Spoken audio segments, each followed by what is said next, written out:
Hello नमस्ते, मैं हूं Manisha. Welcome to RS only. और अपन करेंगे आज से प्री एग्जाम के लिए कुछ बेसिक फैक्ट्स और बहुत ही सिंपल शब्दों में कॉन्सेप्ट्स ज्योग्राफी के। मैं स्टार्ट करने वाली हूं वर्ल्ड ज्योग्राफी से। अपन लाइन वाइज चलेंगे जैसे आपके सिलेबस में मेंशन था, ठीक है ना। कोई बीच में से टॉपिक उठा लिया कि ये तो ज्यादा इंपॉर्टेंट होता है, ये तो वो, I will not try to create any kind of confusion. बहुत ही सिंपल शब्दों में देखेंगे ज्योग्राफी। शुरुआत करते हैं वर्ल्ड ज्योग्राफी से। आपको ऑलरेडी पता है कि नए चेंजेस क्या आए हैं आपके सिलेबस में, आपको पता है क्या ऐड हुआ है, क्या डिलीट हुआ है, ठीक है। और मैं ज्यूम करके चल रही हूँ क्योंकि बहुत सारे वीडियोस में आरएस ओनली पे आपको चैनल पे मिल जाएंगे जिसमें डायसेक्ट किया गया है नए सिलेबस को एंड कंपेयर किया गया है पुराने सिलेबस से, ठीक है। चलो, वर्ल्ड ज्योग्राफी। अब ज्योग्राफी स्टार्ट करने के लिए आपके पास में 3 चीजें होनी चाहिए। मैं किसी बुक का नाम नहीं लूंगी, but you need to have an atlas. आपके पास में स्टूडेंट ऑक्सफोर्ड एटलस है, बहुत ही अच्छी बात है तो नहीं है तो आई वुड सजेस्ट कि आप वो लें, क्योंकि ज्योग्राफी समझने के लिए आपके पास में कॉन्सेप्चुअल क्लैरिटी तो हो जाएगी, लेकिन उसको विजुअलाइज करना बहुत इंपॉर्टेंट है और विजुअलाइजेशन आपको एटलस से मिलेगा। एटलस से बहुत हेल्प मिलती है, ठीक है।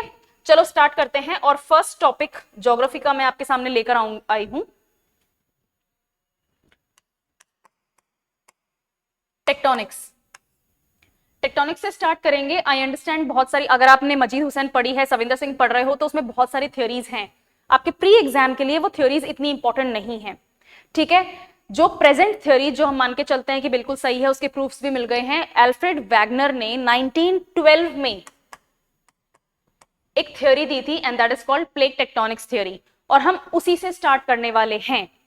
आज तक सिर्फ 2025 के एग्जाम को छोड़कर, प्री एग्जाम को छोड़कर, हर एग्जाम में आपका एटलीस्ट एक क्वेश्चन वर्ल्ड ज्योग्राफी से आया है। और वर्ल्ड ज्योग्राफी से क्वेश्चन कैसा आता है? वर्ल्ड ज्योग्राफी से आपका क्वेश्चन आता है डायरेक्ट, वो पूछ लेंगे कि कौन सी माउंटेन कहां पे पाई जाती है, और ऐसा ही पूछा है, मैच द फॉलोइंग पूछ लेंगे और डेजर्ट्स का नाम दे देंगे और रिवर्स का नाम दे देंगे और बोलेंगे कि ये कहां पर है, उसको मैच करना है। और आपके पास में 4 ऑप्शंस हैं, 5वां ऑप्शन तो वैसे भी डिड नॉट अटेम्प्ट है, तो चारों ऑप्शंस में से आपको फिर क्लिक करना है कि भैया कौन सा वाला ऑप्शन सही है, कौन सी माउंटेन कहां पड़ती है, कौन सा आपके पास में डेजर्ट कहां पर अवेलेबल है, कौन सा डेल्टा कौन से कंट्री में है, इन सब के लिए। लेकिन आपको कुछ बेसिक कॉन्सेप्ट्स की क्लैरिटी होनी जरूरी है। Like I said before, upon tectonics से शुरू करने वाले हैं। 1912 में एक साइंटिस्ट थे, एल्फ्रेड वैगनर, ठीक है। उन्होंने दी थी प्लेट टेक्टोनिक थ्योरी। उनका कहना यह था कि भाई जो अर्थ होती है ना, अर्थ गोल होती है। कोई फ्लैट अर्थ थ्योरी में तो बिलीव नहीं करता है यहाँ पे। अर्थ गोल होती है। We are a geoid shape planet, ठीक है। जॉइड क्यों? अर्थ लाइक क्यों? क्योंकि अर्थ कैसे घूमती है, राइट? अर्थ का ये डायरेक्शन है घूमने का। अगर आप किसी चीज को घुमाओगे तो सेंट्रीफ्यूगल फोर्स के कारण क्या होगा? जो उसका बीच वाला पोर्शन है वो वाइडन हो जाएगा, और जो नॉर्थ और साउथ वाले पोर्शन है, भाई आपको मास तो आपके पास उतना ही है, ये अंदर आ जाते हैं। तो अर्थ क्या है? थोड़ी सी बल्जिंग है इक्वेटोरियल एरियाज में और थोड़ी सी टेपर्ड है पोल्स पे, और इसीलिए इसको जॉइड शेप बोलते हैं, GEOID। इसको स्फेरिकल शेप, एग्जैक्टली स्फेरिकल नहीं है अर्थ, इसलिए नहीं बोलते। ओके, ठीक है। तो अपन ये जानते हैं अर्थ कैसी है, जॉइड शेप की है। और जॉइड शेप की अर्थ होने के कारण क्या है, हमारे पास में एक पर्टिकुलरली डिफरेंट शेप है। लेकिन ऐसा नहीं है कि अर्थ 100% सॉलिड मास है। ये जो कोर है ये सॉलिड है, आयरन निकल से बना हुआ, ओके। इसके ऊपर क्या है? मैंटल है, ये थोड़ा छोटा हो गया। आउटर कोर अगेन हल्का सा लिक्विडी है, plasmatic. This is mantle, okay. This is asthenosphere. Revision की नजर से देखोगे समझ में भी आएगा, अदरवाइज मैं पूरी कोशिश करूंगी कि आपका कॉन्सेप्ट क्लियर हो जाए। ये जो लेयर है इसको बोलते हैं एस्थेनोस्फियर, और ये जो लेयर है इसको बोलते हैं मैंटल। मैंटल कैसा है? लिक्विड है। और एस्थेनोस्फियर कैसा है? ये भी लिक्विड है। इन दोनों में फर्क क्या है? मैंटल और एस्थेनोस्फियर में एक मेजर फर्क है, एस्थेनोस्फियर में करंट्स होते हैं, यानी कि movement of the liquid inside. अंदर ये जो लिक्विड है ना, ये मूव करता है, ओके। कोई भी अगर लिक्विड की आप चीज देखोगे और अर्थ घूम रही है, और अर्थ की स्पीड बहुत तेज है और बहुत तेज स्पीड से घूमती है, ठीक है। तो वो इतनी तेज स्पीड से घूम रही है तो जो अंदर जो लिक्विड है वो भी घूमेगा, वो भी मूव करेगा। एस्थेनोस्फियर में लिक्विड मूव करता है, और लिक्विड मूव करता है इसका मतलब लिक्विड में करंट्स हैं। अगर किसी चीज के ऊपर, जैसे मान लीजिए आपने बाल्टी में बकेट में पानी भरा है और उस पानी को आप मूव करो और उसके ऊपर एक डक रख दो, एक प्लास्टिक की डक रख दो, तो वो डक भी मूव करेगी, राइट? उसी के साथ में एक दूसरी प्लास्टिक की डक रख दो, एक तीसरी और रख दो, वो तीनों भी मूव करेंगी। एग्जैक्टली यही हो रहा है लिथोस्फीयर पे। जब ये एस्थेनोस्फीयर मूव करता है तो ये जो लिथोस्फीयर है, जो सॉलिड है, क्रस्ट कैसा है? सॉलिड है ना, राइट? जो लिथोस्फीयर, जो क्रस्ट है वो सॉलिड है, वो भी मूव करने की कोशिश करेगा, लेकिन सॉलिड मूव नहीं करता है। तो सॉलिड क्या करता है? सॉलिड टूटने लग जाता है। जब सॉलिड टूटता है तो छोटे छोटे टुकड़े हो जाएंगे, यानी कि अलग अलग डक्स हो जाएंगी आपकी बकेट के ऊपर, और लिक्विड मूव करने के अनुसार आपकी डक्स भी मूव करेंगी, यानी कि आपकी क्रस्ट की जो छोटे छोटे पार्ट्स बन गए हैं वो भी मूव करेंगे। वही होता है यहां पर। ये है अर्थ का सरफेस, ओके? और अर्थ के सरफेस पे ये जो छोटे छोटे आपको पोर्शंस दिख रहे हैं, दीज आर कॉल्ड डक्स। हमारी लिक्विड पानी की जो बकेट है अपने भरी थी, उसके ऊपर डक्स हैं। ये पानी मूव कर रहा है, यानी कि एस्थेनोस्फीयर में जो है वो करंट्स हैं, राइट? लिक्विड मैंटल जो है वो एस्थेनोस्फीयर में करंट्स बना देता है घूमने के कारण। करंट्स के कारण ये जो आपका क्रस्ट टूट गया है पीसेस में, वो भी मूव करते हैं। यही होती है प्लेट टेक्टोनिक थ्योरी। इनको बोलते हैं प्लेट्स। क्यों? क्योंकि वो हजारों किलोमीटर लंबी होती हैं, बड़ी होती हैं, और उनकी थिकनेस कंपैरेटिवली उतनी नहीं होती जितनी इनकी लेंथ और ब्रेड्थ होती है। तो ये होती हैं प्लेट्स, और ये मूव करती हैं। टेक्टोनिक्स इसी को बोलते हैं। जब आपकी प्लेट्स मूव करती हैं तो आपकी हर प्लेट एक पर्टिकुलर डायरेक्शन में मूव करती है। आई एम अज्यूमिंग कि ये विजिबल है।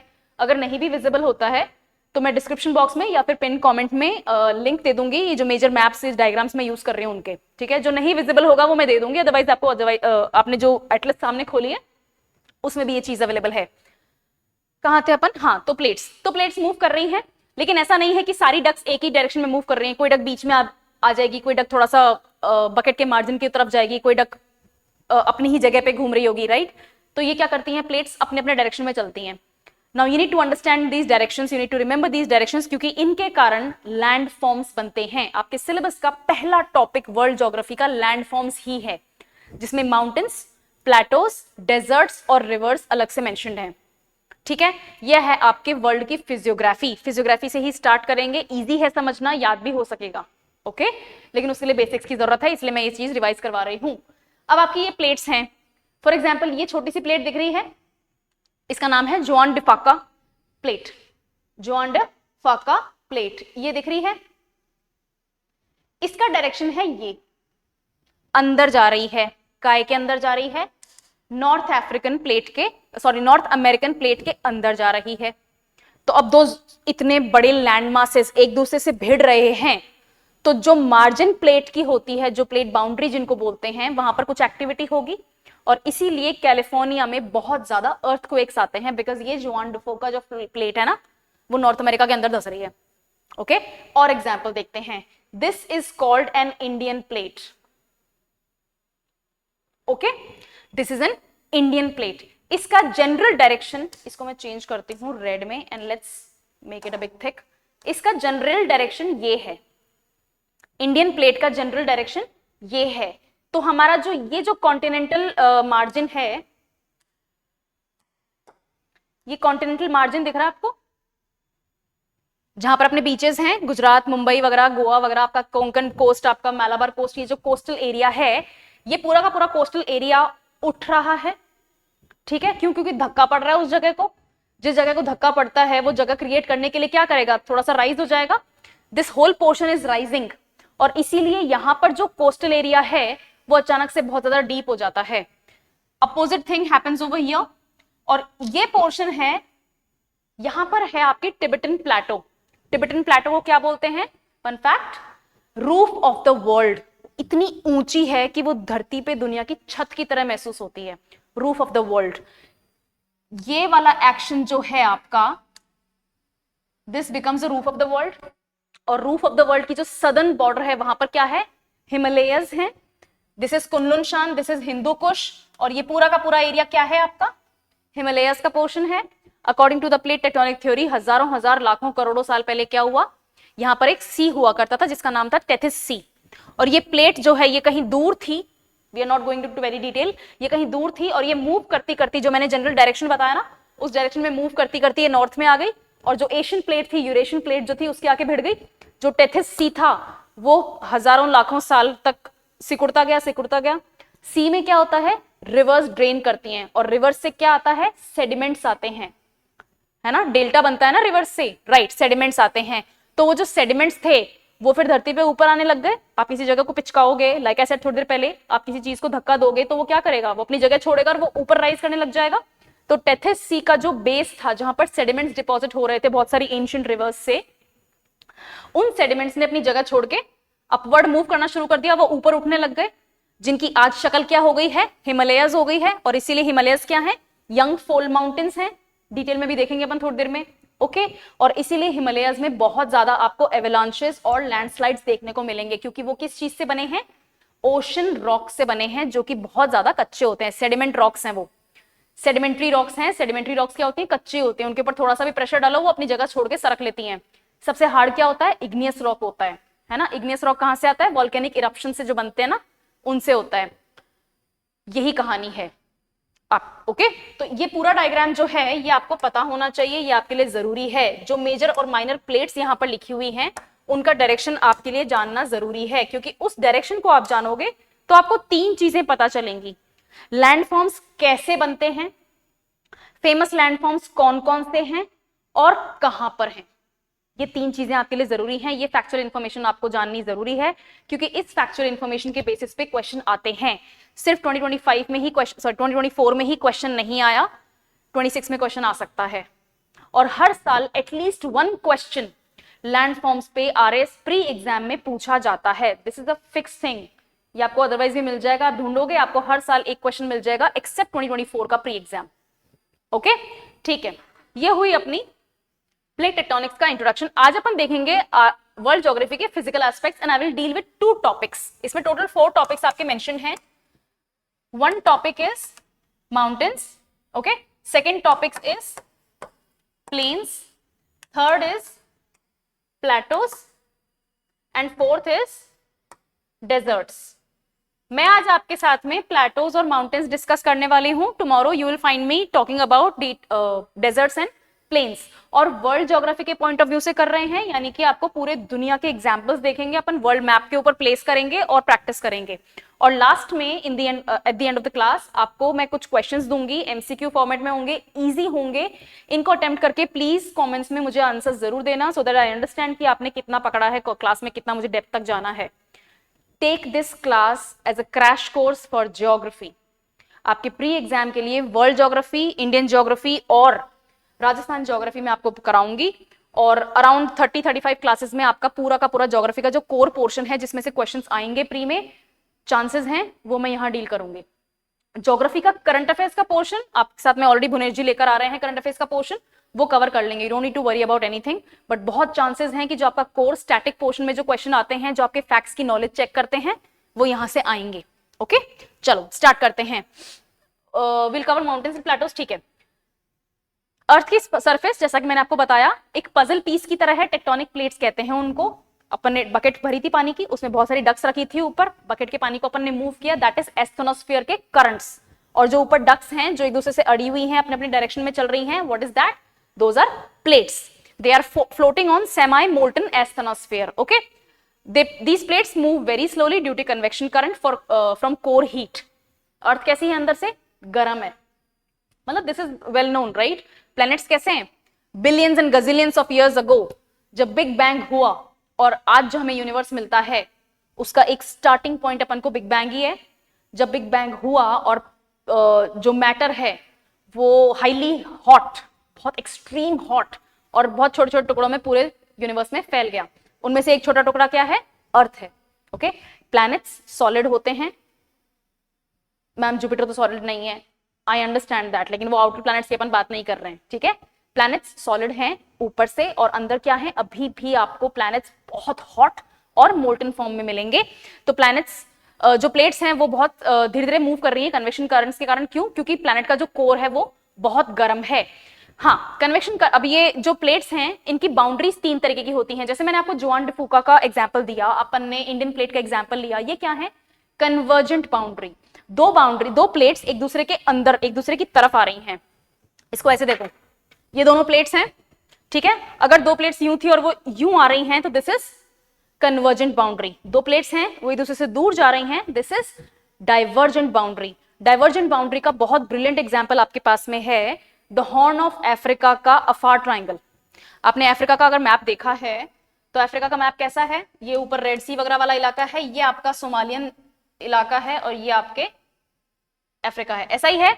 This portion, this is called Afar triangle, क्योंकि ये जो प्लेट है ये दूर जा रही है, टूट रही है। तो हो सकता है आने वाले कुछ हजार सालों में हमें यहाँ पे कोई वाटर बॉडी दिख जाए, यहाँ पे हो सकता है कोई छोटा मोटा सी क्रिएट हो जाए। क्यों? Because this plate is moving away, ऐसे जा रही हैं ये प्लेट्स। तो ये जो पोर्शन है this is called divergent boundary, एक दूसरे से अलग हो रही हैं। और तीसरा टाइप का प्लेट बाउंड्री होता है ट्रांसफॉर्म बाउंड्री।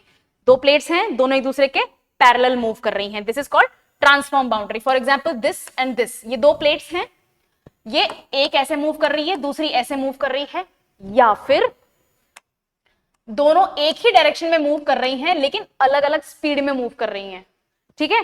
तो ये भी ट्रांसफॉर्म बाउंड्री होती है। ये तीन तरीके की बाउंड्रीज होती हैं, या तो एक दूसरे से दूर जा रही हैं या फिर एक दूसरे के पास में आ रही हैं, जैसे इंडियन प्लेट और यूरेशियन प्लेट है, या फिर ट्रांसफॉर्म बाउंड्री है। ये तीन बाउंड्रीज आपको प्लेट्स में देखने को मिलेंगी।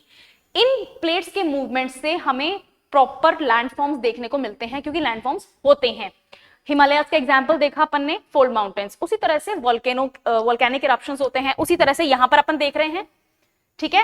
A new plain is forming, इसको बोलते हैं अफार ट्राइंगल, एक नया प्लेन बन रहा है। और अगर इस तरह से ही प्लेट्स अगर दूर मूव करती ही रही तो हजारों साल में यहाँ पे वाटर बॉडी क्रिएट हो जाएगी, ठीक है ना। तो जो बहुत डेप्थ में जो टेक्टोनिक चल रहा है, प्लेट टूट रही है, वो इतनी टूट जाएंगी कि जो रेड सी और जो इंडियन ओशन वाला जो पोर्शन है वो इसको कनेक्ट कर देगा, एंड यहाँ पर अपन को वाटर बॉडी देखने को मिलेगी। तो यहाँ पर माउंटेन्स, प्लेटोज, प्लेन्स, यहाँ पर डेजर्ट्स, ये सब कुछ सारा खेल टेक्टोनिक प्लेट का है। Good, okay, I am assuming कि मेरे साथ चल रहे हो। ओके, प्लेट टेक्टोनिक्स थ्योरी किसने दी थी? अल्फ्रेड वैगनर ने दी थी। कब दी थी? 1912 में दी थी, क्योंकि उनको फॉसिल्स और रॉक्स का मैच मिला था। यहां देखते हैं, ये प्लेट दिख रही है, ये वाली boundary, I am highlighting this boundary, this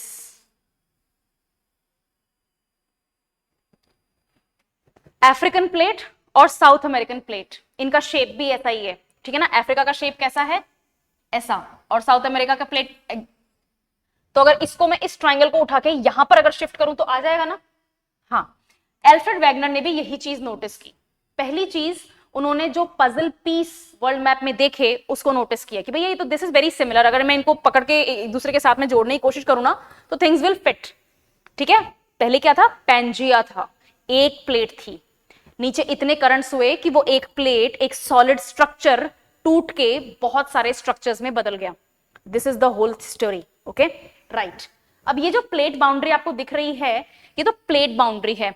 एक टाइम पे जब पैंजिया एक टिपिकल सिंगल कॉन्टिनेंट होता था, सुपर कॉन्टिनेंट होता था, तो सुपर कॉन्टिनेंट के ऊपर बायोडाइवर्सिटी, जो एनिमल्स, जो प्लांट्स जो थे, वो भी एक तरीके के ही होंगे, राइट। तो ऐसा तो है नहीं कि भैया यहाँ पर कुछ और ही मिल रहा है, वहां पर कुछ और ही मिल रहा है। The whole area is one, एक सिंगल जगह थी। तो अल्फ्रेड वैगनर ने नोटिस किया कि यहां पे पाई जाने वाली कुछ बायोडाइवर्सिटी, यहां पे पाई जाने वाली कुछ बायोडाइवर्सिटी से मैच कर रही है। इवन दो बीच में अटलांटिक ओशन आता है, साउथ अटलांटिक पोर्शन आता है, और वो इतना वाइड है कि यहाँ की बर्ड्स वहां नहीं जानी चाहिए। वहां के फॉसिल्स, जो हजारों साल पहले एनिमल वहां मर गए, खत्म हो गए, उनके फॉसिल्स मिल रहे हैं, वो यहां नहीं मिलने चाहिए थे, क्योंकि डिस्टेंस तो इतना ज्यादा है। इसका मतलब पास्ट में अगर अपन जाते हैं तो कोई ना कोई एक ऐसा दिन था जब ये दोनों जगह जुड़ी हुई थी। अल्फ्रेड वैगनर ने यही लॉजिक लगाया, और ये लॉजिक सही भी है, ठीक है। तो यही है अल्फ्रेड वैगनर का रीजन कि उन्होंने प्लेट टेक्टोनिक थ्योरी को क्यों प्रोपेगेट किया, क्यों उस बारे में बताया।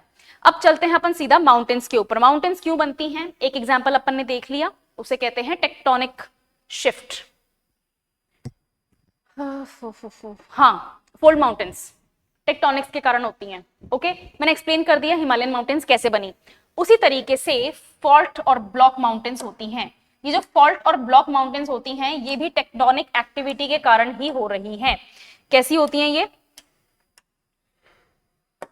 ये तो है अपना डायग्राम फोल्ड माउंटेन्स बनने का। जैसा कि मैंने पहले बताया, यहां पर सी है, ये इंडियन प्लेट है, वो यूरेशियन प्लेट है, दोनों प्लेट्स पास में आ रही हैं। तो जो सी के अंदर जो सेडिमेंट्स हैं, जो यहाँ पर रिवर्स ने आके एक्यूमुलेट कर दिए थे, जरूरी नहीं है रिवर्स हो, लेकिन पहली बात तो यहाँ पर एक्चुअली टेथिस सी में बहुत सारी एंशिएंट रिवर्स थी जो आती थी।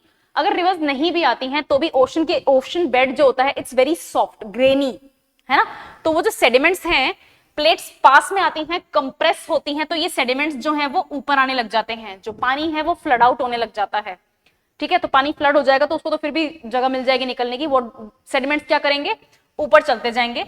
प्लेट्स इतनी पास में आ गई कि नीचे से आके टच हो गई, तो ये जो जितना भी सेडिमेंट था सारा का सारा ऊपर राइज करने लग जाता है, और इसी कंप्रेशन के कारण बनती हैं fold mountains. The youngest fold mountain on earth are Himalayas. ठीक है, तो फोल्ड माउंटेन्स का अपने पास में एक ब्रिलियंट एग्जांपल है एंड दैट इज हिमालयाज। फिर है हमारे पास में फॉल्ट और ब्लॉक माउंटेन्स। फॉल्ट और ब्लॉक माउंटेन्स डाइवर्जेंट और ट्रांसफॉर्म बाउंड्रीज के पास में होते हैं, यानी कि आपकी ऐसी बाउंड प्लेट्स जो या तो एक दूसरे से दूर जा रही हैं या फिर एक दूसरे के पैरेलल ट्रैवल कर रही हैं। ठीक है, राइट। इसमें दो तरीके के अपन को स्ट्रक्चर्स देखने को मिलते हैं। स्ट्रक्चर्स होते हैं ऐसे, ये दिख रहा है, नहीं दिख रहा तो मैं बता देती हूं। ये अपने पास में 3 प्लेट्स हैं। ओके, पहली प्लेट ऊपर जा रही है, दूसरी प्लेट यहां नीचे और यहां नीचे जा रही है। सबमर्जेंस भी हो सकता है, ठीक है ना, इमर्जेंस भी हो सकता है, कैसे भी प्लेट्स कैसे भी मूव कर सकती हैं। ओके, तो ये जो ऊपर जाने वाला पोर्शन है, इसका ये वाला पोर्शन ब्रेक होता है। जो बाउंड्रीज है ना वो छिलने लग जाती हैं, टूटने लग जाती हैं, और वो इतनी टूटती हैं कि ये एक कॉनिकल शेप ले लेती हैं। अगर ऊपर चढ़ रहा है तो उसको बोलते हैं हॉस्ट, और अगर नीचे धंस रहा है तो उसको बोलते हैं ग्राबेन। ठीक है, इसके प्रोनाउंसिएशन आपको हॉर्स्ट और ग्रेबन भी मिलेंगे, आप जैसे प्रोनाउंस करना चाहते हो, इट्स परफेक्टली ओके। नाउन है, मन करे वैसे बोलो, लेकिन याद कर लो।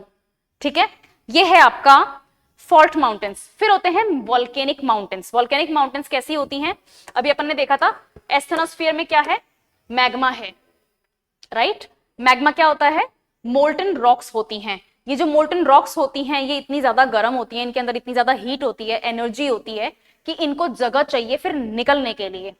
भाई यहां पर भी आपके पास में सॉलिड एरिया है, यहां पर भी सॉलिड एरिया है, और यहां पर बहुत ज्यादा हीट एक्यूमुलेट हो गई है, और हीट क्या होती है, एनर्जी होती है। एनर्जी को क्या जरूरत पड़ती है, रिलीज होने की जरूरत पड़ती है। तो इनको एक फॉल्ट स्ट्रक्चर मिल जाता है, प्लेट्स के बीच में कहीं कुछ कच्चा एरिया मिल जाता है जिसको तोड़ के वो सरफेस के ऊपर आ जाते हैं। यही होता है वॉल्केनिक इरप्शन। और वॉल्केनिक इरप्शन 2 तरीके के होते हैं भाई, या तो बहुत ज्यादा विस्कस होगा, लिक्विड जो है वो बहुत ज्यादा गाढ़ा होगा, या फिर बहुत लिक्विडी होगा। जो लिक्विडी होगा उसको थोड़ा सा यहाँ पर हल्का सा तोड़फोड़ करनी है और उसको पूरा स्पेस मिल जाएगा, वो कितना भी निकलो। ठीक है ना, जो बहुत गाढ़ा लिक्विड होता है, आपका जो मैग्मा है, जब बहुत ज्यादा विस्कस होता है तो बहुत एक्सट्रीम प्रेशर लगता है। ओके, और ये पूरा का पूरा एरिया जो है वो डिस्टेबलाइज हो जाता है। जो एक छोटा सा कच्चा एरिया मिलके एक पाइपलाइन की तरह निकल जाना चाहिए था, वैसे ना निकल के मैग्मा क्या करता है, उसको पुश करता है। तो ये लैंड ऐसे है, ठीक है, इसको नीचे से इतना हीट एनर्जी मिल रहा है कि इसको पुश करता है, तो ये ऐसे ऐसे पुश हो जाता है यूं, राइट। जब ये ऐसे पुश होता है, पहले तो अर्थक्वेक आता है, और दूसरा ये जो विस्कस मैग्मा है ये बहुत स्पीड से उछल के बाहर निकलता है क्योंकि एनर्जी बहुत हाई है। ओके, तो ये जब पुश होके ऐसे हुआ और बीच में से यहां से मैग्मा निकला in the form of lava, in the form of very viscous liquid, इसे कहते हैं वॉल्केनिक माउंटेन स्ट्रक्चर, क्योंकि ऐसे यूं हो गया तो ये माउंटेन हो गई, बढ़िया। यही होता है माउंटेन वॉल्केनिक माउंटेन स्ट्रक्चर। अब ये वॉल्केनिक माउंटेन स्ट्रक्चर जो होता है ये 2 तरीके का होता है। एक तो विस्कस लिक्विड है तो निकल जाएगा, ठीक है ना, ऐसे वॉल्केनिक ट्राइंगल फॉर्म में निकलेगा, इसके ऊपर बहुत भयंकर यहाँ पे। अच्छा, रिसेंटली एक वॉल्केनिक इरप्शन हुआ था अफ्रीका में, मुझे कमेंट्स में कौन बताएगा कि क्या नाम है उस वॉल्केनो का, बिकॉज वो करंट अफेयर्स का पार्ट है, तो वो आपको अदरवाइज नेम पता होना चाहिए, किस कंट्री में है वो पता होना चाहिए, किस डेट को हुआ वो पता होना चाहिए, और फॉर्मेशन मैंने आपको बता दिया कैसे होता है। Okay, right. दूसरा ये तो होता है विस्कस। एक होता है जो बहुत ही लिक्विडी लावा होता है, उसमें वॉल्केनिक इरप्शन ना होकर वॉल्केनिक लीकेज होती है। क्या होता है, ये लैंडफॉर्म है, यहां पर आपका मैग्मा चेंबर है जो बहुत ज्यादा हाई हीट और वेरी वेरी लो विस्कोसिटी का लिक्विड है, ठीक है ना, बहुत ही पतला सा, नो गाढ़ा नहीं है। इसको क्या एक फिशर मिल जाता है कि भैया यहां से लैंड थोड़ी कच्ची है, तो वो छोटी सी पाइपलाइन बना के और ऐसे खुद ही निकल जाएगा, ठीक है ना, ऐसे पाइपलाइन बना के निकल जाएगा और यहां पर फ्लो होने लग जाएगा।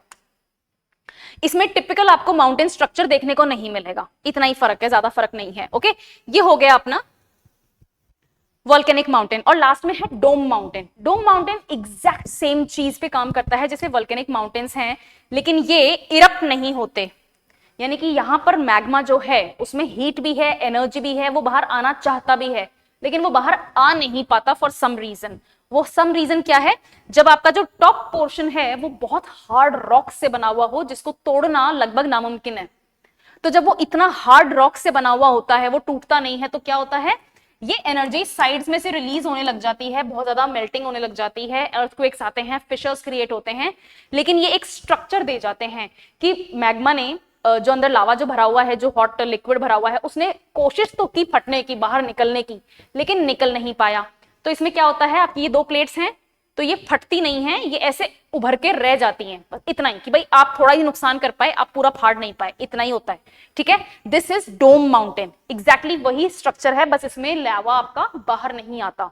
मैग्मा चेंबर, यहां पर अपलिफ्टमेंट अपन को देखने को मिलता है, और यहां पर जो ये जो टॉप पोर्शन है उसमें हमें टॉप डोम स्ट्रक्चर देखने को मिल जाता है, दैट इज डोम माउंटेन्स। ये है आपकी टाइप्स ऑफ माउंटेन्स। यहां आपको वॉल्केनिक रीजन से होने वाले जो आपको लैंडफॉर्म्स हैं उसका एग्जांपल मिलेगा।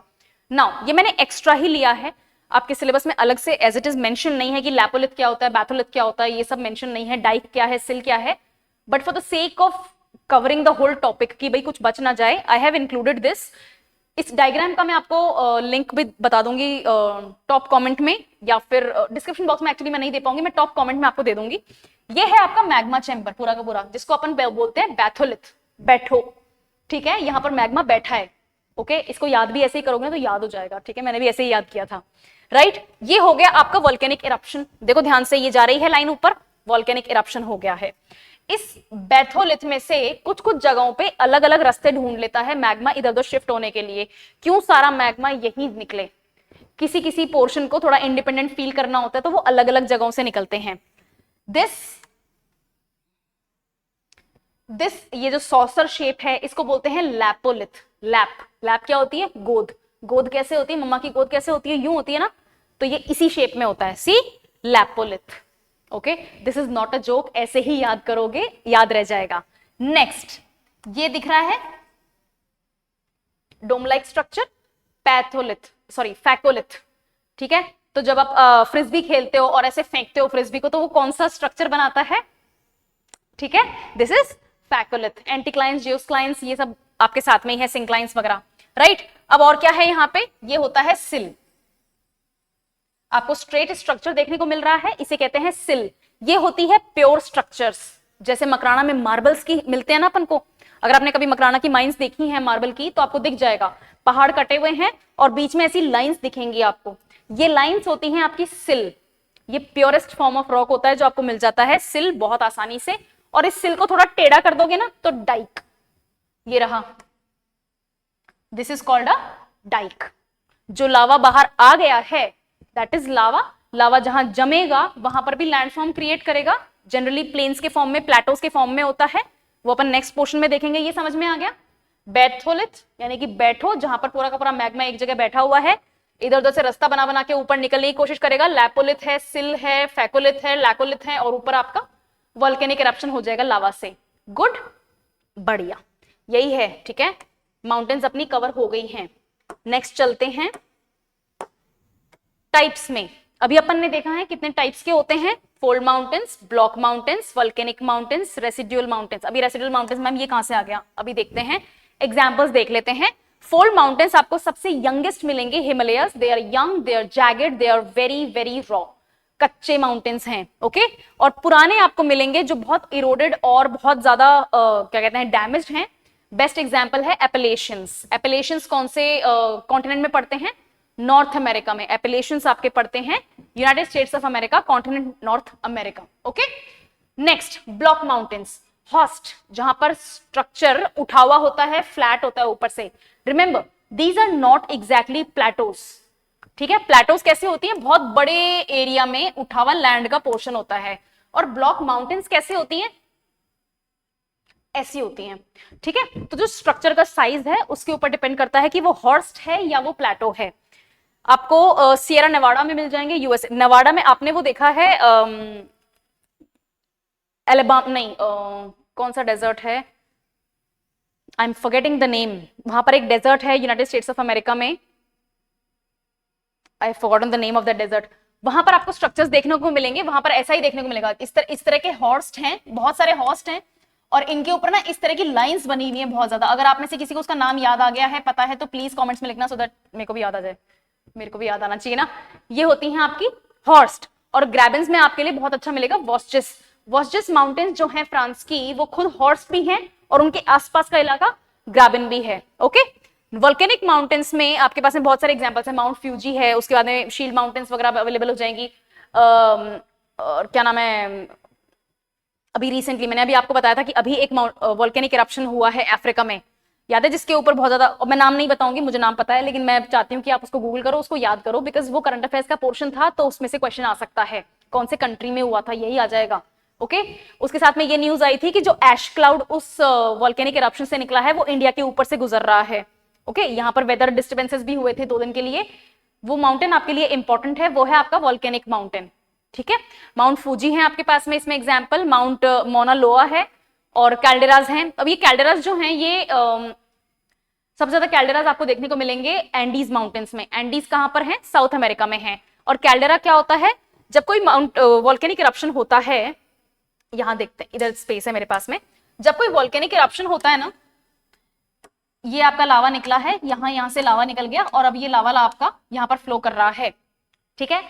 कैल्डेरा तब बनता है, कैल्डेरा होता क्या है, कैल्डेरा होता है इस तरह, यहां पर जो होल हुआ था ना, एक होल तो होएगा ना, तभी तो वहां से लावा निकलेगा। जो होल हुआ था वो इतना ज्यादा वाइड हो जाता है, क्योंकि ये जो आसपास की जगह है ना, ये जो माउंटेन चढ़ी है, ये इतनी कच्ची होती है, इतनी कमजोर होती है कि वो उस होल के अंदर कोलैप्स कर जाती है। ओके, तो आपके पास में ऐसा स्ट्रक्चर ना बनके एक ऐसा स्ट्रक्चर बन जाता है। ये जो स्ट्रक्चर आपने यहां देखा है, जो कोलैप्स हो गई माउंटेन अपने ही होल में, मैग्मा होल में, उसको कहते हैं कैल्डेरा। और ये कैल्डेरा आपको देखने को मिलेंगे एंडीज माउंटेन्स में। ये क्यों होते हैं, क्योंकि जो आपका मैग्मा था वो हाईली विस्कस था, बहुत ज्यादा गाढ़ा था, बहुत एनर्जी से जाके फटा है। पूरी माउंटेन का स्ट्रक्चर जो है वो बहुत ज्यादा लूज है, कच्चा है, तो वो फॉल कर जाता है अपने ही मैग्मा होल में। माउंटेन का जो टॉप पोर्शन है वो फॉल कर जाता है, इसलिए कैल्डेरास बनते हैं, ठीक है। फिर है रेसिड्यूअल और इरोजनल माउंटेन्स। ऐसी माउंटेन्स जो अब इतनी ज्यादा, वहां पर इतनी ज्यादा कंस्ट्रक्शन हो गया है, इतनी ह्यूमन एक्टिविटीज हो गई हैं, ये तो एक ह्यूमन पोर्शन है, उसके अलावा बहुत ज्यादा नेचुरल एक्टिविटीज भी होती हैं। इरोजन, सॉइल इरोजन हो गया, वाटर के कारण इरोजन हो गया, कोई तूफान आ गए, कोई एक्सीडेंट हो गया, जो भी है, उस कारण से उस माउंटेन का जो प्योर स्ट्रक्चर है वो ना रह के माउंटेन इरोड हो जाती है, उसके ऊपर से जो भी सेडिमेंट्स हैं, जो भी रॉक्स हैं, वो टूट के गिर जाते हैं। तो माउंटेन का स्ट्रक्चर जो ऐसा होना चाहिए था वो अब कुछ ऐसा ऐसा वैसा बचता है। दिस इज इरोजनल माउंटेन, जो इरोड हो गई। रेसिड्यू का मतलब जो बच गया, तो ये इरोड होके ये बच गई। इसका बेस्ट एग्जांपल आपको मिलेगा अरावली रेंजेस, बहुत ज्यादा इरोड हो गई हैं। One of the oldest fold mountains of the world Aravalli ranges हैं, ठीक है ना। इसीलिए one of the hardest rock structure भी है वहां पे। बहुत ज्यादा आपको वहां पर पत्थरों का एक्सकेवेशन देखने को मिलेगा, स्टोन माइनिंग बहुत ज्यादा होती है, ठीक है, क्योंकि वहां पर प्योरेस्ट सिल और डाइक के फॉर्म में आपको स्टोन्स मिल जाएंगे। ये तो हो गई एक चीज। रेसिड्यूल मतलब जो बच गया। एक टाइम पे अरावलीज कितनी हाई रही होंगी कि अब जो बची हैं बिलियंस ऑफ ईयर्स के बाद में, वो भी इतनी हाई हैं, ठीक है, बढ़िया। हाइट से क्लासिफिकेशन देख सकते हैं, कुछ कुछ बुक्स में आपको 6000 मीटर से ऊपर की जो होती हैं माउंटेन्स, उनको हाई माउंटेन्स कहा जाता है। इनका बेस्ट एग्जांपल आपके पास में हिमालयस हैं, है ना, और रॉकीज हैं, और एंडीज हैं। इसके अलावा यूराल माउंटेन्स भी बहुत हाई माउंटेन्स हैं। I won't say Vosges mountains medium mountain range में आनी चाहिए, और लो माउंटेन रेंज में आपके पास में बेस्ट एग्जांपल अरावलीज हैं। बेस्ट एग्जांपल है वेस्टर्न घाट्स हैं, ईस्टर्न घाट्स हैं। इसके अलावा जो आपके शिवलिक्स हैं, सॉरी नॉर्थ ईस्ट में क्या, गारो, खासी और जयंतिया हिल्स है, नॉट शिवलिक्स, गारो हिल्स, खासी हिल्स, जयंतिया हिल्स, ये सारी आपकी लो माउंटेन्स हैं। ओके, हाइट के बेसिस पे भी क्लासिफिकेशन आपको कुछ बुक्स में मिल जाएगा। अब माउंटेन्स की जरूरत क्या पड़ती है? माउंटेन्स एक ऐसा सॉलिड लैंडफॉर्म स्ट्रक्चर होता है जो वेदर पैटर्न को चेंज कर देता है, क्लाइमेट के लिए बैरियर। क्लाइमेट के पॉइंट ऑफ व्यू से देखिए तो माउंटेन्स एक तरीके का बैरियर होते हैं। ये माउंटेन है, यहां से हवाएं आ रही हैं। अगर इस माउंटेन की हाइट 5000 मीटर है तो कौन सी हवा क्रॉस कर रही है इसको? इसीलिए जो मॉनसून विंड्स इंडिया में आती हैं वो चाइना में नहीं जा पाती, वो नेपाल तक भी नहीं पहुंच पाती। क्यों?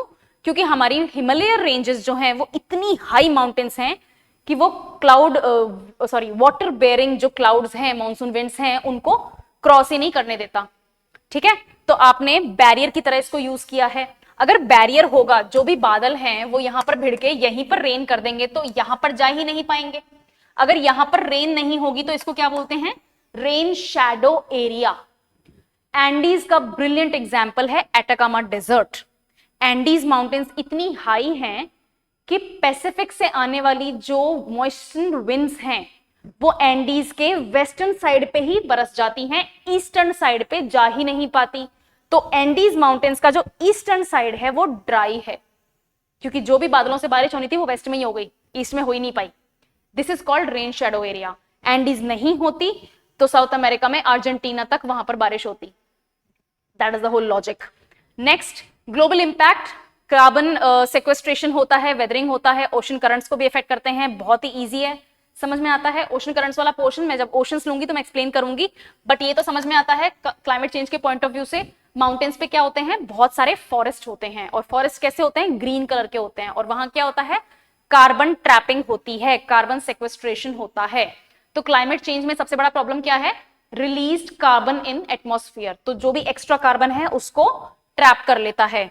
इकोलॉजी को सस्टेन करेंगे, ठीक है, कितने भी एल्टीट्यूड पे हो, अगर कोई ना कोई वहां पर बायोडाइवर्सिटी है तो वहां पर इकोलॉजी भी है। ओके, लाइकेंस और मॉसेस होते हैं टूंड्रा में, वहां पर भी आपको एनिमल्स मिल जाएंगे, फ्लोरा एंड फौना को सपोर्ट करते हैं। Next, economy. जैसे कि अरावली के एग्जाम्पल हैं, कितने क्या चीजें हैं यहाँ पर? सबसे ज्यादा माइंस हैं, मिनरल्स हैं, मेटालिक और नॉन मेटालिक दोनों मिलते हैं। तो मिनरल्स जहां पर होंगे वहां माइंस होंगी, और सबसे ज्यादा मिनरल्स कहां पर होते हैं? माउंटेन्स में। उसमें भी सबसे खास माउंटेन्स फोल्ड माउंटेन्स, यानी कि या तो दो प्लेट्स कन्वर्ज होके माउंटेन्स बना रही थी, या फिर वॉल्केनिक माउंटेन्स, क्योंकि जो नीचे मैग्मा है वो प्योर फॉर्म ऑफ रॉक है। ठीक है ना, जब वो बाहर आता है तो वो रॉक्स के साथ में मिनरल्स भी आ रहे हैं। ओके, तो वो सब अपन को इकोनॉमी में भी मिलता है। लेकिन माउंटेन्स के साथ में कुछ हैजार्ड्स भी होते हैं, जैसा मैंने बताया भी, अर्थक्वेक्स आते हैं, वॉल्केनोज आती हैं। अगर अर्थक्वेक आएगा तो लैंडस्लाइड होगा, कोई छोटा मोटा जमीन का टुकड़ा कहीं नीचे से हिल जाता है और हिमालय सरक लेती हैं, लैंडस्लाइड्स। एवलांचेस, वही landslide but in the form of snow.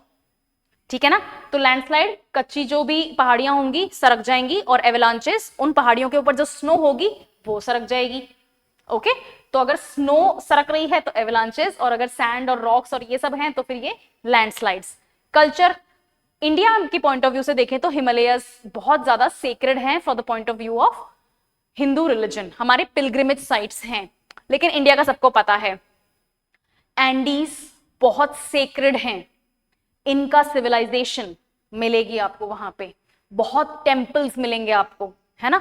उसी तरह से आपको नॉर्थ अमेरिका की रॉकी माउंटेन्स हैं, बहुत सारे पेगन टेम्पल्स आपको देखने को मिल सकते थे। अब तो डिस्ट्रॉय कर दिए सब कुछ, वहां पर native American population is almost nothing. ठीक है, लेकिन एक टाइम पे माउंटेन्स ने ये पर्पस भी सॉल्व किया है कि हम आपके लिए सेक्रेड पोजिशन है, सेक्रेड जगह है। आपको चाइना में भी देखने को मिल जाएगा, जो भी नॉर्दर्न हिमालय का पोर्शन है जो चाइना में पड़ता है, टिबेटन एरिया जो है, बुद्धिज्म की सेक्रेड प्लेसेस हैं वहां पे। ठीक है, सभी माउंटेन के साथ में एक टाइम पे ह्यूमन हिस्ट्री में जो भी पेगन रिलीजन फॉलो हुआ था वहां पर आपको ये चीज देखने को मिल जाएगी। नेक्स्ट, कोल्ड विंड्स को रोकते हैं जो सेंट्रल एशिया से आ रही हैं, और रिवर्स वगैरह का भी स्रोत होती हैं। ये माउंटेन्स की बेसिक जानकारी है। ये माउंटेन्स का रिविजन, फोल्ड माउंटेन्स, दो प्लेट बाउंड्री कन्वर्ज हो रही हैं और बीच वाला पोर्शन आपका ऊपर राइज कर जाता है। प्लेटो माउंटेन्स, जो भी प्लेटोज होती हैं वो इरोड करती हैं, साइडों से इरोड करने लगती हैं, शार्पन्ड एज ले लेती हैं, those are plateau mountains. Volcanic mountains, नीचे जो भी बैथोलिथ है, आपका मैग्मा चेंबर है, डिपेंड करता है विस्कस है या नॉन विस्कस है, वो ऊपर राइज करेगा क्योंकि उसको हीट एनर्जी रिलीज करनी है। जब वो राइज करता है प्रेशर से पूरी पूरी जमीन फट जाती है और वो जमीन ऐसा शेप ले लेती है, कॉनिकल शेप ले ली। Next, dome mountains, again the same thing, जो मैग्मा चेंबर है वो क्योंकि इतना एनर्जी नहीं रिलीज कर पाता कि इस ब्लॉक को तोड़ सके, उसको ऊपर शिफ्ट कर देता है। And fault and block mountains, exact same thing, दो ट्रांसफॉर्म बाउंड्री की प्लेट्स हैं, जिस तरह से वो घिसती हैं, सरकती हैं, उसी तरह से आपकी पूरे के पूरे ब्लॉक्स ऊपर या नीचे होते हैं। जो ऊपर हो जाते हैं उनको हॉस्ट बोलते हैं, जो नीचे चले जाते हैं धंस जाते हैं उनको ग्रैबन बोलते हैं। नेक्स्ट अपने पास में आज का टॉपिक है प्लेटोज। कॉन्सेप्ट वही है, टेक्टोनिक्स पे ही रहेंगे, कॉन्सेप्ट अपना वही है, लेकिन अब टॉपिक अपना प्लेटोज है। माउंटेन समझ में आ गया पूरा, बढ़िया। Let's go to plateaus. Plateaus कैसे फॉर्म होती हैं? टेक्टोनिक अपलिफ्टमेंट होता है। अगर टेक्टोनिक शिफ्टिंग के कारण माउंटेन्स बन रही हैं तो प्लेटोज क्यों नहीं बन सकती? बनेंगी। हमने इंडियन और यूरेशियन प्लेट को जब टेक्टोनिक शिफ्ट करवाया तो क्या बना? हिमालयस बना। लेकिन हिमालयस के नॉर्थ में क्या है? टिबेटन प्लेटो। अभी थोड़ी देर पहले मैंने क्या बताया था, वो क्या है? Roof of the world. यानी कि जो टेथिस सी था वो जब राइज हो गया तो जो पूरा उसका बेस था वो भी राइज होएगा। सिर्फ पानी थोड़ी ना राइज होएगा, पानी अपने आप थोड़ी ना ऊपर आ जाएगा, उसके नीचे जो सरफेस है वो भी राइज होएगा ना। वो जब राइज होएगा तो पूरा का पूरा portion of land he upward shift हो जाएगा। यही होता है टेक्टोनिक प्लेटो फॉर्मेशन। ओके, हिमालयस के एग्जैक्ट नॉर्थ में आपको टिबेटन प्लेटो मिलेगा। कुनलुन शान, टिबेटन प्लेटो, हिंदू कुश, ये सारे के सारे पोर्शन टेथिस सी के कारण ही बने हैं। कन्वर्जेंट प्लेट बाउंड्री बनाती है। नेक्स्ट आपका वॉल्केनिक इरप्शन से जो लावा निकल रहा है उससे बनता है। Best example United states of America का कोलंबिया प्लेटो कैसा है? अभी अपन ने देखा था वॉल्केनिक इरप्शन हो गया, यहां पर मैग्मा चेंबर है, ये ऊपर आएगा और इस तरह से वॉल्केनिक इरप्शन हो जाएगा। तो सिर्फ गैसेस और ऐश और सॉलिड रॉक के पीसेस यही तो नहीं निकल रहे, लिक्विड भी निकल रहा है। लिक्विड की क्या टेंडेंसी होती है? फ्लो करना। फ्लो किस डायरेक्शन में? In the direction of the gravitational pull. तो फ्लो करके वो ऐसे आता है। तो जब ये लिक्विड फ्लो करता है, जब ये यहां से लिक्विड निकल के ऐसे फ्लो करता है, और लिक्विड आया और फ्लो कर गया। जब और लिक्विड आता रहता है वो और फ्लो करता रहता है, ऊपर से ऊपर फ्लो करता रहता है। बेस्ट एग्जाम्पल आपके हवाई आइलैंड्स, ये लिक्विड यहां पर भी फ्लो करेगा, ये लिक्विड एक्स्ट्रा जमीन बनाता रहता है। अब इस जमीन का बेसिक सराउंडिंग हाइट क्या थी? ये राइट, सराउंडिंग हाइट क्या थी? ये। अब इसमें कितना एडिशन हो गया? This portion is added. ये जो हाइट इंक्रीज हुई है because of volcanic eruption, lava deposition, this is called volcanic plateau formation. Next dissected यानी कि अपलिफ्टेड एरिया। अब ये जो अपलिफ्टेड एरिया होता है ये जनरली इरोजन के कारण होता है। जहां पर पहाड़ है, जहां पर प्लेटो है वहां पर नदियां होंगी, पहाड़ हैं तो वहां बारिश हो रही है, बारिश हो रही है, पानी कहीं डिपॉजिट नहीं हो सकता unless a valley is formed. हर जगह ऐसा सिस्टम होता नहीं है, और अगर सिस्टम ऐसा है भी यानी कि वहां का वेदर पैटर्न ऐसा है कि वहां बार बार बारिश होगी, एक्स्ट्रा पानी होगा तो कहीं तो बह के निकलेगा, पानी बहेगा तो रिवर का फॉर्म लेगा, रिवर का फॉर्म लेगा तो इरोजन करेगा, इरोजन करेगा तो आपके पास में नए लैंड फॉर्म्स बनेंगे। This is called dissected land form. Next erosional land form, simple सी चीज है, ये आपकी माउंटेन थी, हवा लगती है, बारिश होती है, एनिमल ग्रेजिंग करके ब्रेक कर देते हैं, ये माउंटेन बनके ऐसी बच जाएगी एक दिन। ये मैंने सिर्फ नेचुरल रीजंस बताए हैं, मैनमेड रीजंस भी होते हैं, बट आपका इरोजन हो गया यानी कि चीज घिस गई। इरोजन को हिंदी में क्या बोलते हैं? घिस जाना। ये किस चीज का डायग्राम है? प्लेटो फॉर्मेशन का। ओके, सबसे पहले एक्सक्यूज मी, ये आपका मेंटल प्लूम है, यानी कि यहाँ पर आपका बैथो रहता है, बहुत सारा मेंटल में एक साथ आपके पास में मैग्मा इकट्ठा हो रखा है। ये एस्थेनोस्फीयर है और ऊपर दो प्लेट्स हैं। ओके, ये मैग्मा इस एस्थेनोस्फीयर के अंदर एंटर कर जाता है और इसको पुश करता है ऊपर। ऊपर क्या है? प्लेट है, प्लेट जुड़ी हुई हैं, तोड़ नहीं पा रहे हैं, उसमें ये एक वॉल्केनिक इरप्शन कर देता है। पहले डोम बनेगा, उसके बाद में वॉल्केनिक इरप्शन होगा। जब वो वॉल्केनिक इरप्शन इरोड हो जाएगा तो वो बना देगा प्लेटो। डोम माउंटेन भी जब टॉप से इरोड हो जाएगी तो वो प्लेटो का ही रूप दिखाई देगा। ठीक है, ये बन गई आपकी प्लेटो। अब इस प्लेटो में यहां पर अगर रिवर्स हैं, किसी भी कारण से रिवर्स बन जाती हैं, तो वो उसको और इरोड कर देंगी, उसका जो स्लांट पोर्शन था उसको टेपर कर देंगी। ये चीज हो जाएगी आपकी शार्प प्लेटो फॉर्मेशन। ऐसे बनती हैं प्लेटोज। ठीक है, प्लेटोज का टाइप इंटरमाउंटेन, ऐसी प्लेटोज जो अपने चारों तरफ माउंटेन्स से घिरी हुई हैं। For example Tibetan plateau, left में क्या है? कुनलुन शान, यहां पे क्या है? हिंदू कुश, यहां पे क्या है? हिमालयस, यहां पे क्या है? गोबी डेजर्ट की हाईलैंड्स हैं आपकी, राइट। ये पूरा पोर्शन क्या है? टिबेटन प्लेटो है। ओके, इंटरमॉन्टेन, माउंटेन का मतलब होता है माउंटेन्स, जहां पर पहाड़ी हो, और इंटर का मतलब होता है बीच में। ठीक है, जैसे इंटर स्टेट कॉम्पिटिशन होता है तो दो स्टेट्स के बीच में कॉम्पिटिशन हो रहा है, वैसे इंटर माउंटेन प्लेटोज होती हैं, दो माउंटेन स्ट्रक्चर्स के बीच में जो हाईलैंड होता है उसको इंटर माउंटेन प्लेटो स्ट्रक्चर बोलते हैं। फिर होता है आपको पेडमोंट प्लेटो, ये माउंटेन के बेसिस में पाए जाते हैं। अब ऐसा तो है नहीं कि कहीं पे कोई वोल्केनिक इरप्शन हुआ, माउंटेन अचानक से पैदा हो गई और ये बेस ऐसा का ऐसा रह जाएगा, ऐसा नहीं होता है। ये साइड वाला पोर्शन भी राइज करता है, ठीक है, तो ये साइड वाला पोर्शन ऐसे टेपर्ड होता है। ओके, इरोजन हो जाएगा और ये किसी दिन ऐसे मिलेगा। ये होता है आपका पिएडमोंट स्ट्रक्चर। इसके बेस्ट एग्जांपल आपको देखने को मिलेंगे इटली में। ओके, तो जो रेसिडुअल माउंटेन्स इटली में पाई जाती हैं वो जनरली पिएडमोंट प्लेटो स्ट्रक्चर की हैं। नॉर्थ का जो पूरा इटली का स्ट्रक्चर है वो पिएडमोंट प्लेटो सिस्टम में ही है। नेक्स्ट है कॉन्टिनेंटल प्लेटो। कॉन्टिनेंटल प्लेटो बहुत ज्यादा क्या कहते हैं, माउंटेन से दूर होती हैं और बहुत ज्यादा बड़ी होती हैं। सिंपल सी चीज है, जहां पर इंसान बस रहा है, एक स्लांट स्ट्रक्चर, एक फ्लैट स्ट्रक्चर, जो नॉट स्लांट, जो फ्लैट स्ट्रक्चर है उसे कहते हैं कॉन्टिनेंटल प्लेटो। पूरा का पूरा कॉन्टिनेंट, उसमें से माउंटेन्स हटा दो और उसमें से डीप वैलीज हटा दो, जो बचता है वो सी लेवल से ऊपर है ना, इसलिए वो कॉन्टिनेंटल प्लेटो हो जाती है। ओके, बेस्ट एग्जांपल जो डेक्कन प्लेटो है इंडिया का, वो वोल्केनिक लावा प्लेटो भी है, लेकिन कॉन्टिनेंटल प्लेटो में भी अच्छा एग्जांपल है।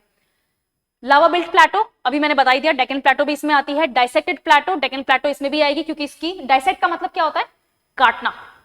किसी चीज को क्या काट सकता है, जो उस चीज को बार बार पास करे, राइट। टमाटर काटते हैं चाकू से तो भी यूं करना पड़ता है ना, उसी तरह से प्लेटोस को भी अगर कोई चीज काट रही है तो बार बार वो एक्शन हो रहा होगा, and that is done by rivers, mostly rivers. River ही एक ऐसा स्ट्रक्चर है जो हजारों हजार साल में सब कुछ इरोड कर देता है। आपके पास में डेक्कन प्लेटोस, जो एरियाज आपके रिवर से कट रहे हैं, ब्रिलियंट एग्जांपल है आपके पास में डाइसेक्टेड प्लेटो का। और डेक्कन प्लेटो, ठीक है, अपन ऑलरेडी इस चीज को देख चुके हैं। ये रहे आपके पास में प्लेटो के स्ट्रक्चर। ये हैं आपके हिमालयस, कुनलुन शान हिमालय, जो सदर्न गोबी है, ये सारा यहाँ मिल जाएगा आपको, हिंदू कुश वगैरह। ये रहा आपका टिबेटन प्लेटो, ये भी चढ़ गया एरिया। इन दो प्लेट्स के करीब आने के कारण ये एरिया भी ऊपर राइज हो गया, प्रेशर का फॉर्मेशन है, ठीक है।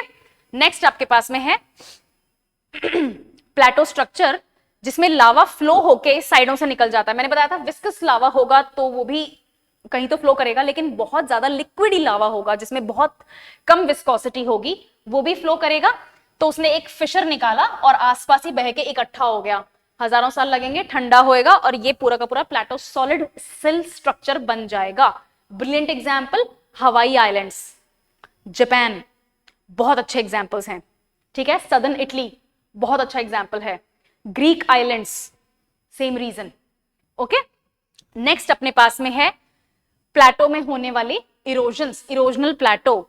ये पूरा का पूरा एक प्लेटो का स्ट्रक्चर था, लेकिन यहां से कभी कोई नदी बह गई और इस प्लेटो के 3 टुकड़े कर दिए।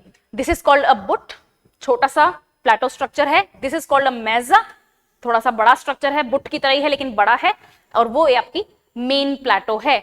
इसके आपके पास में बहुत एग्जांपल्स मिल जाएंगे। इंडिया का छोटा नागपुर प्लेटो एक अलग से राइज्ड हाईलैंड क्यों है, फॉर दिस वेरी रीजन, ठीक है ना। इंडिया वैसे पूरा का पूरा प्लेटो स्ट्रक्चर ही है, जो प्लेन्स हैं वो भी इरोजन के कारण प्लेन्स हुए हैं, अदरवाइज इंडिया बहुत हाई राइज प्लेटो स्ट्रक्चर ही है। ओके, लेकिन रिवर्स ने उसको डायसेक्ट कर दिया, काट दिया इधर से उधर, तो छोटा नागपुर प्लेटो हो गया, जो वेस्टर्न घाट्स का जो लीवे साइड है वो वाला पोर्शन हो गया। All these things are done by river erosion. और ये है आपके अलग अलग टाइप के प्लेटोस। इंटरमाउंटेन प्लेटो मतलब दो माउंटेन स्ट्रक्चर्स के बीच में पड़ने वाला प्लेटो। पिएडमोंट प्लेटो एक माउंटेन के पास में जो इरोजन के कारण डिपोजिशन हो रहा है, that is called a piedmont plateau. और ये है कॉन्टिनेंटल प्लेटो, यानी कि पूरा पूरा continent minus the depressions, minus the highlands, minus the mountains, ये आपका प्लेटो स्ट्रक्चर है। Okay, this was plateau. Plateaus की जरूरत क्यों होती है, क्योंकि प्लेटोस आपके लिए ग्राउंड वाटर स्टोर करते हैं। माउंटेन्स कैसी होती हैं, स्लैंट होती हैं, तो अगर माउंटेन के ऊपर बारिश हो रही है तो पानी क्या होगा, बह के चला जाएगा। लेकिन प्लेटो कैसा होता है, आपके पास में टेबल लैंड होता है। यहां पर अगर बारिश होती है तो पानी यहां ठहरेगा, और पानी का ठहरना मतलब पानी का जमीन के अंदर एब्जॉर्ब हो जाना। तो ये पानी नीचे एब्जॉर्ब हो जाता है और यहां पर ग्राउंड वाटर के फॉर्म में, इन द फॉर्म ऑफ एक्वाइफर्स, आपका ग्राउंड वाटर सेव हो जाता है, स्टोर हो जाता है। तो प्लेटोज का सिग्निफिकेंस क्या है? वाटर का स्टोरेज। और माउंटेन्स का सिग्निफिकेंस क्या है? वाटर का फ्लो, जो कि रिवर्स के फॉर्म में आता है।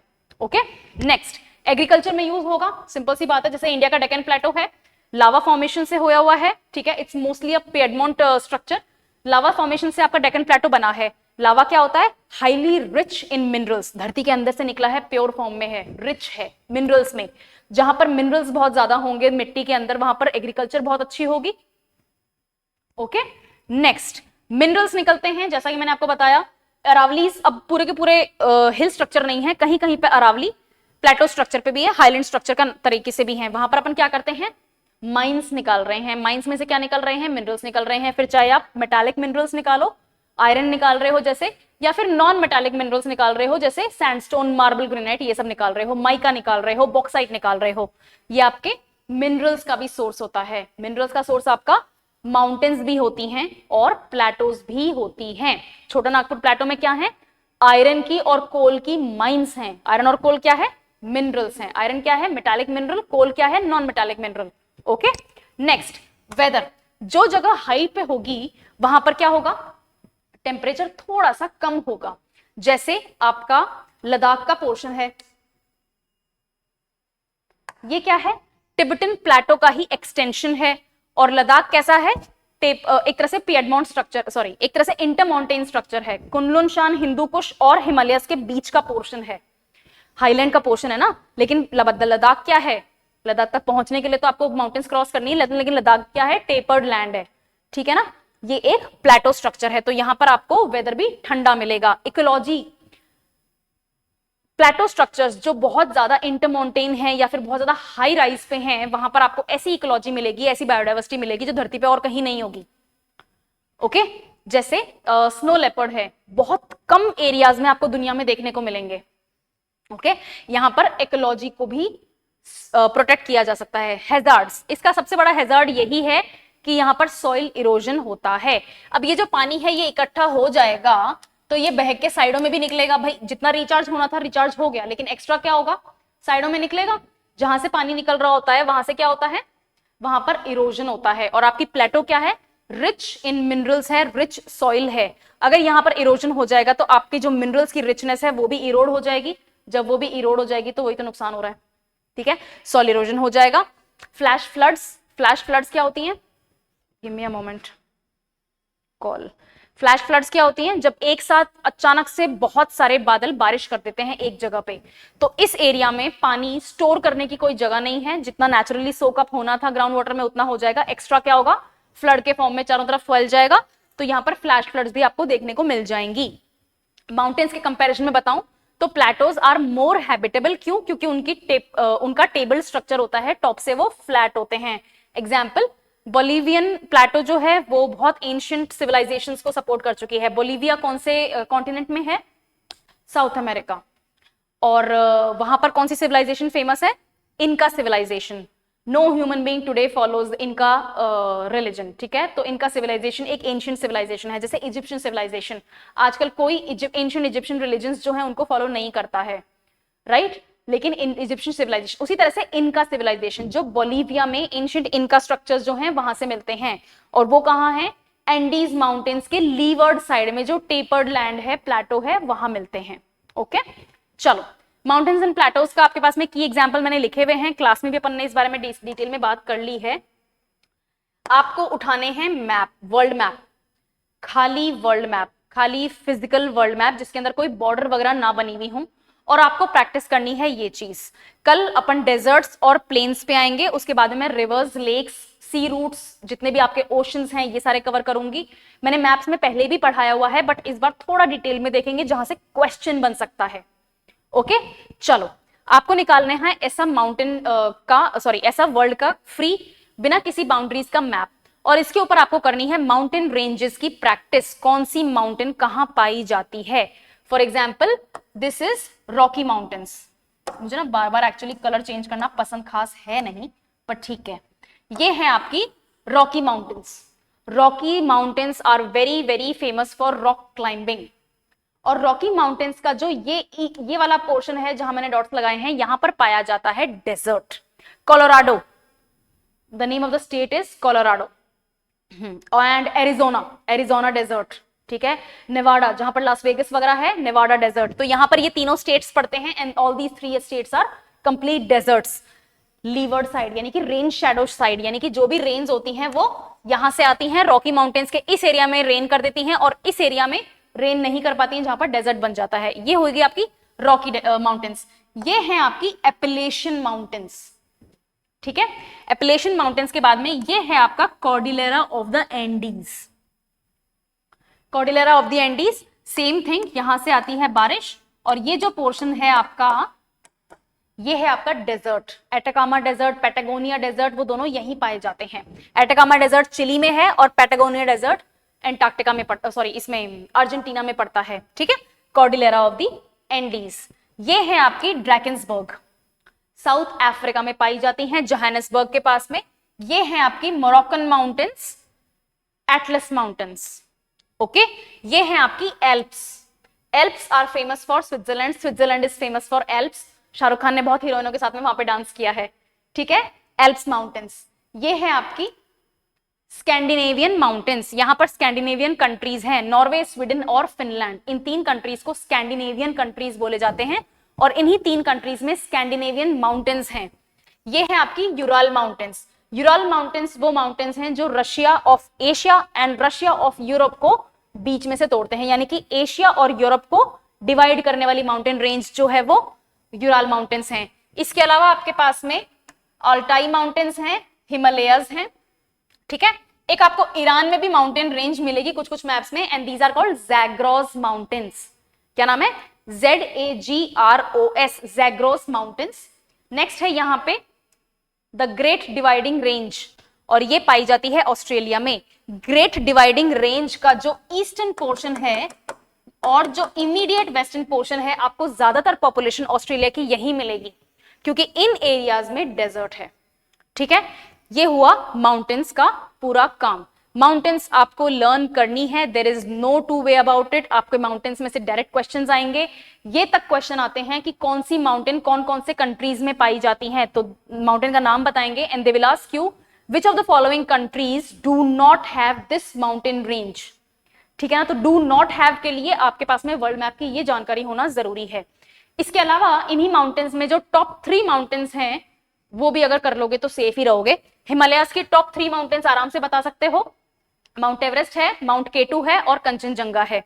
ये 3 माउंटेन्स हैं। उसी तरह से आपके पास में रॉकी माउंटेन्स में माउंट एल्बर्ट है, एपेलेशियंस में माउंट मिशेल है, एंडीज में माउंट एकोनकागुआ है, ड्रैकेंसबर्ग में थबाना माउंटेन है, माउंट तुबुक्कुल है आपके एटलस में, एल्प्स में है ब्लॉन्क, स्कैंडिनेवियन में है गोल्फिपिजैन, ग्रेट डिवाइडिंग रेंज में आपको मिल जाएगा कॉस्क्यूस्को। घटिया नाम है आई नो, लेकिन मैं वो बहुत सालों से रट रही हूं मैं इनको। कॉस्क्यूस्को माउंटेन्स मिल जाएंगी आपके ऑल्टाई माउंटेन में, बल्कुआ माउंटेन मिल जाएगी। ये आपके जरूरी हैं, आपको टॉप माउंटेन जरूर आनी चाहिए और कौन से माउंटेन रेंज कौन से कंट्री में पड़ती हैं, ठीक है। नेक्स्ट अपने पास में है हाईलैंड्स यानी कि प्लेटोज। एग्जैक्ट सेम चीज करोगे, एक फ्री वर्ल्ड मैप लोगे जिसके अंदर कोई बाउंड्रीज नहीं होंगी, कोई पॉलिटिकल आपके पास में स्ट्रक्चर नहीं होगा। फिजिकल वर्ल्ड मैप लो खाली और उसमें लगाओ माउंटेन्स और प्लेटोज, ओके। जैसे यहां पर है, येलो दिखता है क्या इस बोर्ड पे? Let's try. मैं एक्चुअली इस वाली क्लास में पहली बार हूं आज, ओके। ये है आपकी हिमालयस, ये है आपकी सदर्न गोबी, ठीक है। बीच में पड़ता है आपका टिबेटन हाईलैंड यानी कि Tibetan plateau, roof of the world. ये है आपका डेक्कन प्लेटो। डेक्कन प्लेटो में आपका छोटा नागपुर प्लेटो इंक्लूड होता है, ओके। आपको मैप्स में 2 अलग अलग जगह मिलेंगी, दैट्स ओनली बिकॉज रिवर्स का इरोजन उन दोनों प्लेटोज को अलग अलग कर देता है, तो 2 प्लेटोज बन जाती हैं, अदरवाइज वो स्ट्रक्चर एक ही है। नेक्स्ट आपके पास में है ऑस्ट्रेलियन प्लेटो, ठीक है। यहां क्या था? द ग्रेट डिवाइडिंग रेंज, बढ़िया। यहां पे क्या है? साउथ अफ्रीकन प्लेटो, इथियोपियन प्लेटो, अहागार प्लेटो, अरेबियन डेजर्ट का अरेबियन प्लेटो, उसके बाद में मेसाता प्लेटो, सेंट्रल मेसाता प्लेटो, सेंट्रल रशियन अपलैंड आपके पास में है, साइबेरियन प्लेन साइबेरियन प्लेटो के फॉर्म में ही है, सेंट्रल साइबेरियन प्लेटो, मंगोलियन प्लेटो। ओके, नेक्स्ट है आपके पास में लॉरेंशियन प्लेटो। जब अपन वेदर सिस्टम पढ़ेंगे, वेदर पैटर्न्स पढ़ेंगे, तो मैं आपको लॉरेंशियन वेदर सिस्टम भी पढ़ाऊंगी, तो अगर मैं नाम लेती हूं तो दिस इज योर हिंट कि मैं किस एरिया की बात कर रही हूं। ओके, इथियोपियन प्लेटो हो गया, बढ़िया। इसके बाद में आपने लॉरेंशियन पढ़ लिया। एपेलेशियन में पिएडमोंट प्लेटो। ओके, पिएडमोंट कहने का मैंने एग्जांपल कहां दिया था, इटली में दिया था। The area is very small. यहां पर एपेलेशियंस के जस्ट लीवे साइड में आपको पिएडमोंट प्लेटो मिलेगा। Next Columbian plateau, Colorado plateau जहां पर डेजर्ट है, and this is central Mexican plateau. This is Guyanan plateau, this is Brazilian plateau. Okay, this is Altiplano plateau and this is Patagonian plateau. Patagonian plateau में ही Patagonian desert भी है। ठीक है, this was all from my side. Mountains and plateaus अपन ने आज कर ली हैं कंप्लीट। क्वेश्चंस देख लेते हैं, इजी है, ऐसे ही क्वेश्चंस आते हैं। ये इजी इसलिए है क्योंकि अभी अभी अपन ने पढ़ा है, तो अपन इनको सॉल्व कर सकते हैं। First question for today is which process is primarily responsible for the formation of fold mountains? Tectonic shift, convergent boundaries के कारण होने वाली फोल्ड माउंटेन्स के रीजन बनते हैं। What type of mountain is formed by the upliftment of block along faults? Simple सा है, उसमें नाम में दे रखा है fault and block mountains. Okay, fold mountains कैसे बन रही हैं? टेक्टोनिक बाउंड्रीज से बन रही हैं। वोल्केनिक माउंटेन्स वोल्केनोज से बन रही हैं। Dome mountains high magma chamber के कारण बन रही हैं। The Himalayas are an example of which type of mountains? Youngest fold mountain on earth. Okay, next, what is the significance of mountains in influencing climate? They create rain shadow. Global temperature को down करने का reason नहीं है, एक local area में जरूर वो temperatures को अफेक्ट कर सकते हैं, तो global word itself is wrong. Ocean salinity, अगर माउंटेन कॉन्टिनेंट के बीचों बीच है और ओशन हजारों किलोमीटर दूर है, तो फिर ओशन की सैलिनिटी से माउंटेन का क्या relation? Nothing. Next, biodiversity, reduce थोड़ी करते हैं बायोडाइवर्सिटी में, क्योंकि माउंटेन्स इतनी हाई होती हैं, जहां तक ह्यूमन सेटलमेंट जो है इतना इजीली अवेलेबल नहीं होता है, तो बायोडाइवर्सिटी को भी प्रिजर्व करने का मौका मिल जाता है, वहां पर रिड्यूस नहीं होती हैं। ठीक है, next question, which plateau is known as the roof of the world? अभी अपन ने कई बार बोल दिया ये चीज, टिबेटन प्लेटो टेक्टोनिक अपलिफ्टमेंट के कारण क्रिएट की गई है। Next, volcanic plateaus are primarily formed by what? They are formed by volcanic regions. Volcanic plateau है, क्यों बन रही है? जैसा कि मैंने पहले बताया था, इस तरह की वोल्केनो फॉर्म होती हैं, यहां से मैग्मा निकल रहा है, यहां से बार बार लावा एक जगह आके डिपॉजिट होने लग जाता है। एक रीजन तो ये है, वोल्केनिक रीजन है। दूसरा, ये लैंड है, ये आपका मैग्मा चेंबर है, ये आपके पास में फिशर अवेलेबल हो गया और यहां पर लावा निकल के इकट्ठा होने लग जाता है। This is also volcanic plateau formation. ठीक है, गिव मी अ मोमेंट। समझ में आ गई ये चीज? बढ़िया। Next question, what type of plateau is surrounded by mountains? Inter mountain plateau. Inter मतलब बीच में, और माउंटेन का मतलब माउंटेन्स के बीच में। ओके, तो चारों तरफ माउंटेन होंगी तो कैसी प्लेटो होगी? इंटर माउंटेन प्लेटो होगी। Which mountains are formed by magma pushing up overlying rock without erupting? Without erupting, है ना, ऐसा स्ट्रक्चर बन जाता है और ये जो मैग्मा था ये यहां तक आके रुक जाता है, तो ये जो यहां पर जो रॉक्स थी वो ऊपर चढ़ी भी रह जाती हैं, बस वो ब्रेक नहीं होती हैं। Okay, so this was all from my side for today. I hope this was a fruitful session for you. अपन कल देखेंगे और कल अपन पढ़ेंगे डेजर्ट्स, और कहां लिखा था मैंने, एक सेकेंड, डेजर्ट्स एंड प्लेन्स। फिर अपन देखेंगे रिवर्स, रिवर सिस्टम्स, आपके लेक्स, आपके सारे के सारे सीज, ओशंस, ये सब फैक्ट्स के क्वेश्चंस आते हैं। These are important for you. I hope आपको बेसिक कॉन्सेप्ट समझ में आया है। थोड़ा फास्ट इसलिए चल रहा है because treat this like a crash course. Okay, geography का crash course for RAS prelims exam which is in 3 maximum 3.5 months. Okay, chalo, I'll see you tomorrow in the next session. Thank you so much for attending the class.